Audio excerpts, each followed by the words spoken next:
নিজের হক কেড়ে নাও, চলছে লড়াই, সামিল হও। ডিএ সহ একাধিক দাবিকে কেন্দ্র করে বিক্ষোভ দেখালো বামপন্থী কেএমসি ক্লার্কস ইউনিয়ন। শুক্রবার কলকাতা পৌর সংস্থার 5 দফা দাবি নিয়ে বিক্ষোভ ডেপুটেশন জমা দেয় ক্লার্কসদের বামপন্থী ইউনিয়ন। সংগঠনের সাধারণ সম্পাদক অমিতাভ চক্রবর্তীর নেতৃত্বে প্রথমে স্পেশাল কমিশনার সোমনাথ দেকে ডেপুটেশন দেওয়ার কথা হলেও পরে ব্যস্ততার কারণে তার জায়গায় চিফ ম্যানেজারের কাছে ডেপুটেশন দেওয়া হয়।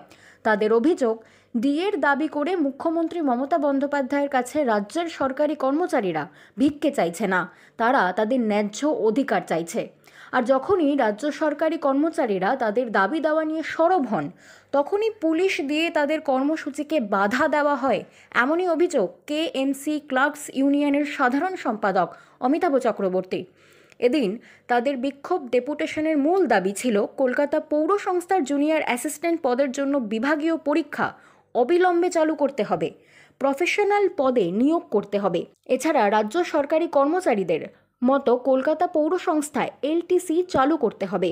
এদিন কলকাতা পৌর সংস্থা জুড়ে বিভিন্ন বিভাগে ঘুরে ঘুরে বিক্ষোভ দেখায় ক্লার্কসদের ইউনিয়ন। অবিলম্বে তাদের ন্যায্য অধিকার দিতে হবে, না হলে আগামী দিনে বৃহত্তর আন্দোলনে নামবে, এমনটাই জানালো কেএমসি ক্লার্কস ইউনিয়ন।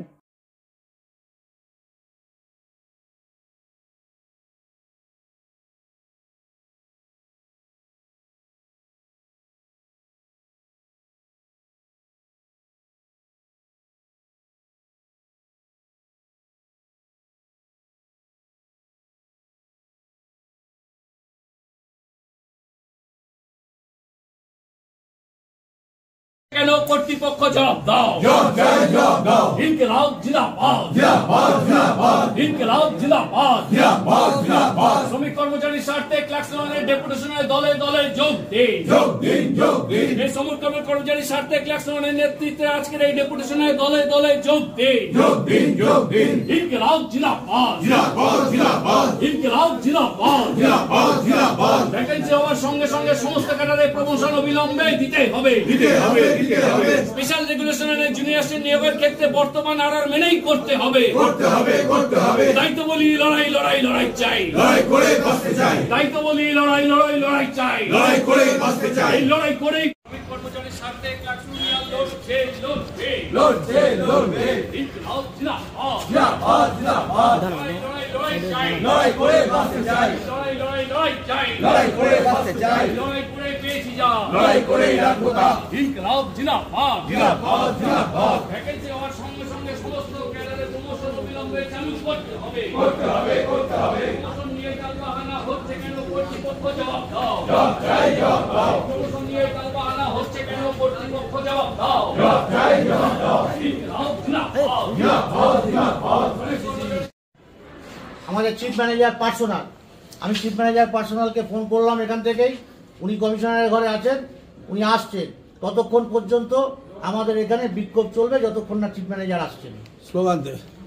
তিনি দেখা করলেন না বা অজুহাত তিনি দেখালেন, কি কারণে আপনাদের আজকে দেখা? আমাদের মূল ডেপুটেশন ছিল আজকে হচ্ছে ডিপার্টমেন্টাল কিছু দাবি দেওয়ার উপর দাঁড়িয়ে, কর্পোরেশনের অভ্যন্তরীণ দাবি দেওয়া, বিশেষত তলার পোস্টগুলোর যে ক্ষেত্রগুলো রয়েছে, জুনিয়র অ্যাসিস্ট্যান্ট নিয়োগ ইত্যাদি ইত্যাদি ইত্যাদি। স্পেশাল কমিশনার সাহেবের সঙ্গে আমাদের লিয়াজও হয়েছে, আমরা সকালবেলায় গেছিলাম, ওনাকে থাকার জন্য বলেছিলাম। উনি বললেন নাকি আরও গুরুত্বপূর্ণ মিটিং আছে, ওনার জায়গায় ওনার পরিবর্তে চিফ ম্যানেজার পার্সোনাল নেবে। তা চিফ ম্যানেজারের সঙ্গে আমি কথা বলেছি ফোনেই মাত্র, চিফ ম্যানেজার কমিশনারের ঘরে আছেন, উনি না আসা পর্যন্ত আমরা এখানে বিক্ষোভ করবো এবং ওনার সঙ্গে আমরা দেখা করে যাব। মূলত আপনাদের দাবি দাওয়াটা কি? আজকের মূলত যে দাবি দেওয়া সেটা হচ্ছে, আমরা দীর্ঘদিন ধরে দেখছি যে কলকাতা কর্পোরেশনের মধ্যে জুনিয়র অ্যাসিস্ট্যান্ট যে নিয়োগ হয় স্পেশাল রেগুলেশনের ক্ষেত্রে, সেই ক্ষেত্রে দেখা যাচ্ছে বাইরে থেকে নিয়োগের ক্ষেত্রে হায়ার সেকেন্ডারি পাস করলেই হয়ে যাচ্ছে। অথচ আভ্যন্তরীণ ক্ষেত্রে স্পেশাল রেগুলেশনের ক্ষেত্রে দেখা যাচ্ছে যেখানে অনুকম্পার চাকরি, সেখানে গ্র্যাজুয়েট না হলে জুনিয়র অ্যাসিস্ট্যান্ট নিচ্ছে না। অথচ আরআরে এইরকম কোনো জায়গা নেই, জোর করে এমআইসি এবং কমিশনার জোর করে এটাকে চালু রেখেছে। এটা আমরা বন্ধ করতে বলছি। আমরা বলছি আরআর যা এক্সিস্টিং আছে সেই এক্সিস্টিং আরআরের ওপর দাঁড়িয়ে স্পেশাল রেগুলেশন নিয়োগ করতে হবে।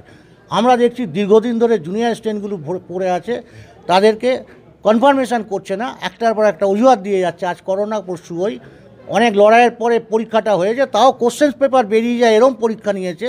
সেই কোশ্চেন্স পেপার বেরিয়ে যাওয়ার দায় নিতে হবে কর্পোরেশনকে।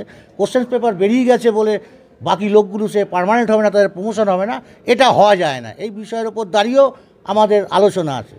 আমরা আরেকটা যে আলোচনা রেখেছিলাম সেটা আমাদের কথাতেই মিটে গেছে, সেটা হচ্ছে মেডিক্লেমের ক্ষেত্রে অফলাইন এবং অনলাইন এবং অফলাইন একসঙ্গে চালু রাখার ক্ষেত্রে তিনি সি এবং ডি ক্যাটাগরির ক্ষেত্রে মেনে নিয়েছেন। তাই স্বাভাবিক কারণে আজকের এজেন্ডায় আমরা এটাকে তুলে নিয়েছি, উইথড্র করেছি, কারণ এটা অলরেডি ডিসকাশনের ওপর দাঁড়িয়ে আমরা পেয়ে গেছি। আজকে যেটা রয়েছে, যেমন ছোট্ট বিষয় এলটিসি আমরা যারা এখানে দীর্ঘদিন চাকরি করেছি, কর্পোরেশনে এককালীন এলটিসি দেয়, একবারই দেয়, সার্ভিস লাইফের শেষের দিকে দেয়।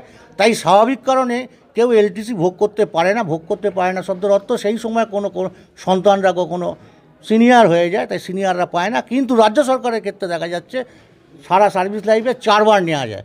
আমরা বলেছি এই এলটিসিটা কর্পোরেশনের অভ্যন্তরেও চালু করা হোক। এই রকম বিশেষ কিছু দাবির ওপর দাঁড়িয়ে আমরা আজকের ডেপুটেশন করছি।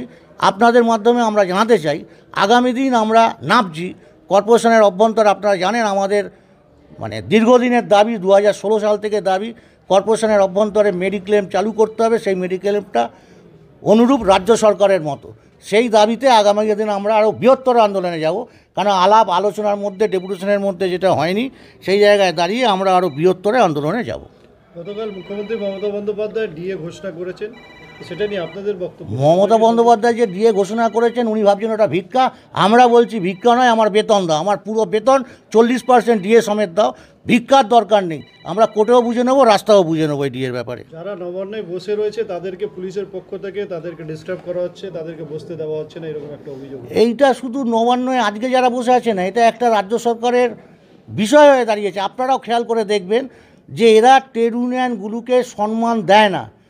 এটা আজকে বলে না, এর আগের দিন আমরা যেটা করলাম 5-6 হচ্ছে সারা রাত অবস্থান, আমাদেরকে রানী রাসমণিটা বসতে দিল না, জোর জবরদস্তি ওয়াই চ্যানেলে তুলে দিল। আমরা 5-6 তারিখ অবস্থান বন্ধ কর্মঘট করেছি।